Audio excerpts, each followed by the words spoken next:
Good morning students. बेटा आज हम पढ़ेंगे महाभारत का चैप्टर नंबर 12 द्रौपदी स्वयंवर।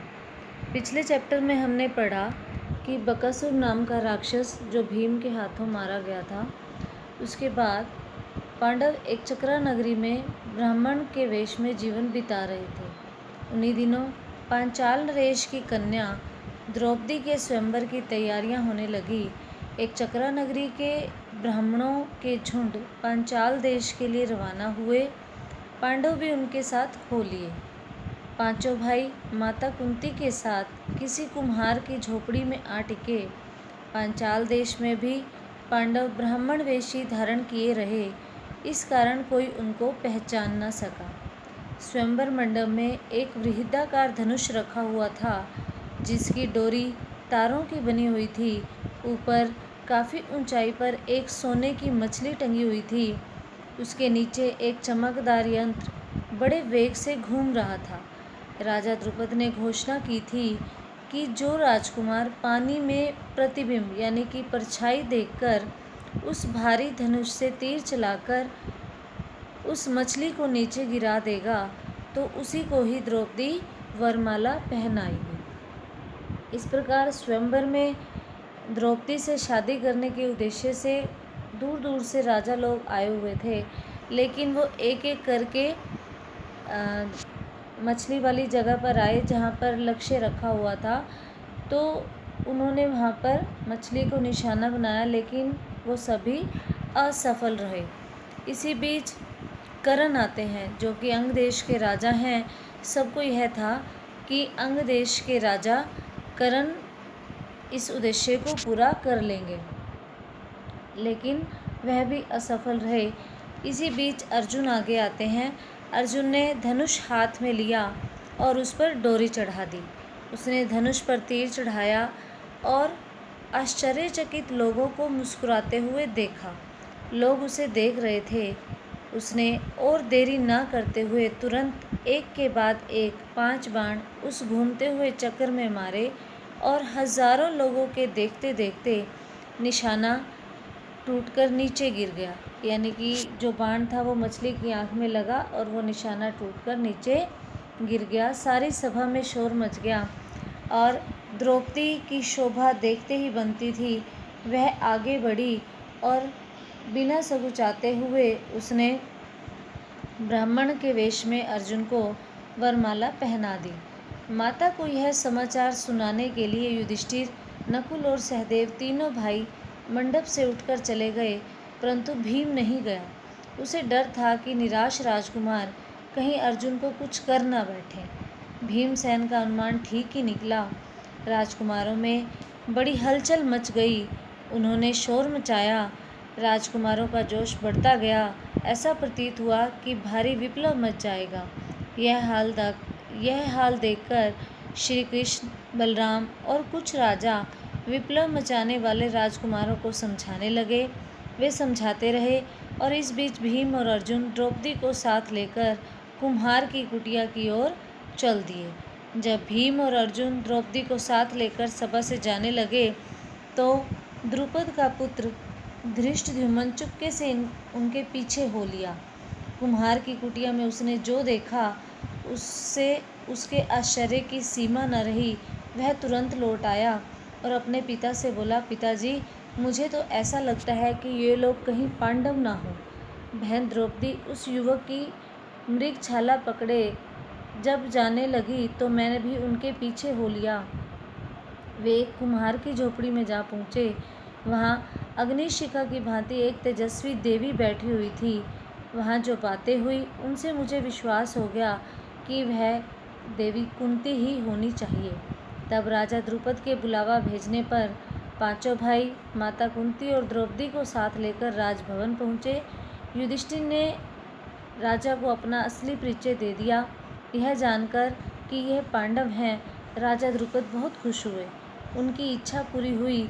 महाबली अर्जुन मेरी बेटी के पति हो गए हैं, तो फिर द्रोणाचार्य की शत्रुता की मुझे चिंता नहीं रही। यह विचार कर उन्होंने संतोष की सांस ली। माँ की आज्ञा और सबकी सम्मति से द्रौपदी के साथ पांचों पांडव का विवाह हो गया। उसके बाद विषय आता है इंद्रप्रस्थ। द्रौपदी के स्वयंवर में जो कुछ हुआ था उसकी खबर जब हस्तिनापुर पहुंची तो विदुर बड़े खुश हुए। धृतराष्ट्र के पास दौड़े गए और बोले, पांडव अभी जीवित हैं। राजा द्रुपद की कन्या को स्वयंवर में अर्जुन ने प्राप्त किया है। पांचों भाइयों ने विधि पूर्वक द्रौपदी के साथ ब्याह कर लिया है और कुंती के साथ वे सब द्रुपद के यहाँ कुशलता से हैं। यह सुनकर धृतराष्ट्र हर्ष प्रकट करते हुए बोले, भाई विदुर, तुम्हारी बातों से मुझे असीम आनंद हो रहा है। राजा द्रुपद की बेटी हमारी बहू बन गई है, यह बहुत ही अच्छा हुआ। अब दुर्योधन को जब यह बात मालूम हुई कि पांडव लाख के घर से बच गए हैं तो और पराक्रमी पांचाल की कन्या से ब्याह कर लिया है तो वह पहले से भी अधिक शक्तिशाली बन गए हैं, तो उनके प्रति उसके मन में ईर्ष्या की आग और अधिक तेज हो गई। दबा हुआ वैर फिर से जाग उठा। दुर्योधन और दुशासन ने शकुनी को अपना दुखड़ा सुनाया। मामा, अब क्या करें?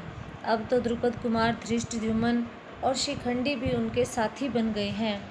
उसके बाद कर्ण और दुर्योधन धृतराष्ट्र के पास गए और एकांत में उनसे दुर्योधन ने कहा, पिताजी, जल्दी ही हम ऐसा कोई उपाय करें जिससे हम सदा के लिए निश्चिंत हो सकें। धृतराष्ट्र ने कहा, बेटा, तुम बिल्कुल ठीक कहते हो, तुम ही बताओ अब हमें क्या करना चाहिए। दुर्योधन ने कहा, तो फिर हमें कोई ऐसा उपाय करना चाहिए जिससे पांडव यहाँ आएं, क्योंकि वे यदि इधर आए तो जरूर राज्य पर भी अपना अधिकार जमाना चाहेंगे। इस पर कर्ण को हंसी आ गई। उसने कहा, दुर्योधन, अब 1 साल बाहर रहने और दुनिया देख लेने से उन्हें काफ़ी अनुभव प्राप्त हो चुका है। एक शक्ति संपन्न राजा के यहाँ उन्होंने शरण ली है, इस पर उनके प्रति तुम्हारा वैर भाव भी छिपा नहीं है, इसलिए छल प्रपंच से अब काम नहीं बनेगा। आपस में फूट डालकर भी उनको हराना संभव नहीं है। राजा द्रुपद धन के प्रलोभन में पड़ने वाले व्यक्ति भी नहीं हैं। लालच देकर उनको अपने पक्ष में करने का विचार भी बेकार है। कर्ण तथा अपने बेटों की परस्पर विरोधी बातें सुनकर धृतराष्ट्र इस बारे में कोई निर्णय नहीं ले सके। वे पितामह भीष्म तथा आचार्य द्रोण को बुलाकर उनसे सलाह मशवरा करने लगे।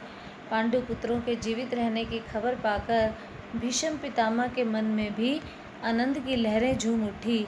भीष्म ने कहा, बेटा, वीर पांडवों के साथ संधि करके आधा राज्य उन्हें दे देना ही उचित है। आचार्य द्रोण ने भी यही सलाह दी। अंगनरेश कर्ण भी इस अवसर पर धृतराष्ट्र के दरबार में उपस्थित था। पांडवों को आधा राज्य देने की सलाह उसे बिल्कुल अच्छी नहीं लगी। दुर्योधन के प्रति कर्ण के हृदय में अपार स्नेह था। इस प्रकार द्रोणाचार्य की सलाह सुनकर उसके क्रोध की सीमा न रही। फिर धृतराष्ट्र से वह बोले कि राजन, यह बड़ा आश्चर्य हो रहा है। आचार्य द्रोण भी आपको ऐसी कुमंत्रणा दे रहे हैं। राजन, शासकों का यह कर्तव्य है कि सलाह देने वालों की नीयत को पहले परख लेना चाहिए, फिर उनको उनकी सलाह पर ध्यान देना चाहिए।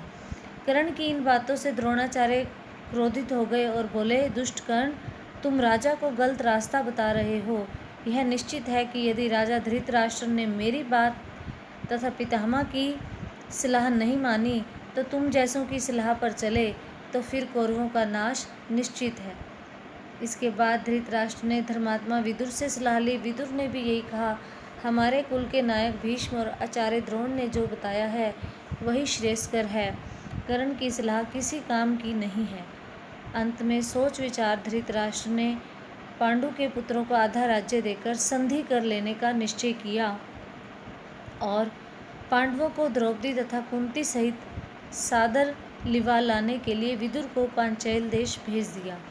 विदुर पांचाल देश को रवाना हो गए।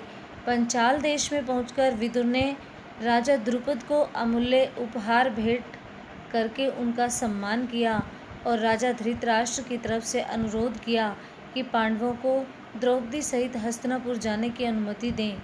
विदुर का अनुरोध सुनकर द्रुपद के मन में शंका हुई। उनको धृतराष्ट्र पर विश्वास न हुआ। सिर्फ इतना कह दिया, कि पांडवों की जैसी इच्छा हो वही करना ठीक होगा।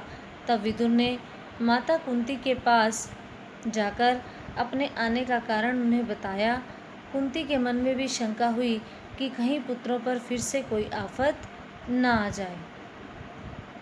बहुत समझाने पर राजा ने भी अनुमति दे दी और विदुर के साथ कुंती और द्रौपदी समेत सभी पांडव हस्तिनापुर के लिए रवाना हो गए।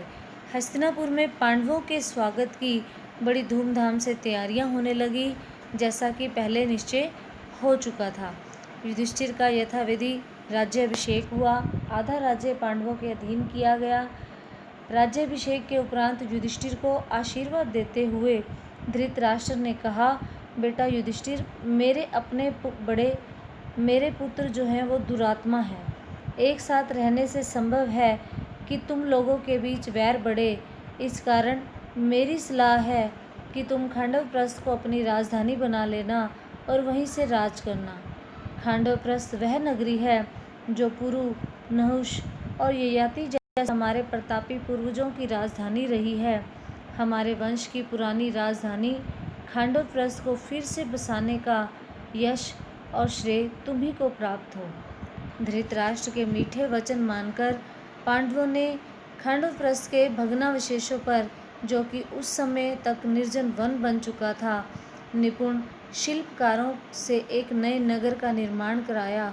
सुंदर भवनों और अभेद्य दुर्गों से सुशोभित उस नगर का नाम इंद्रप्रस्थ रखा। इंद्रप्रस्थ की शान एवं सुंदरता ऐसी हो गई कि सारा संसार उसकी प्रशंसा करते नहीं थकता था।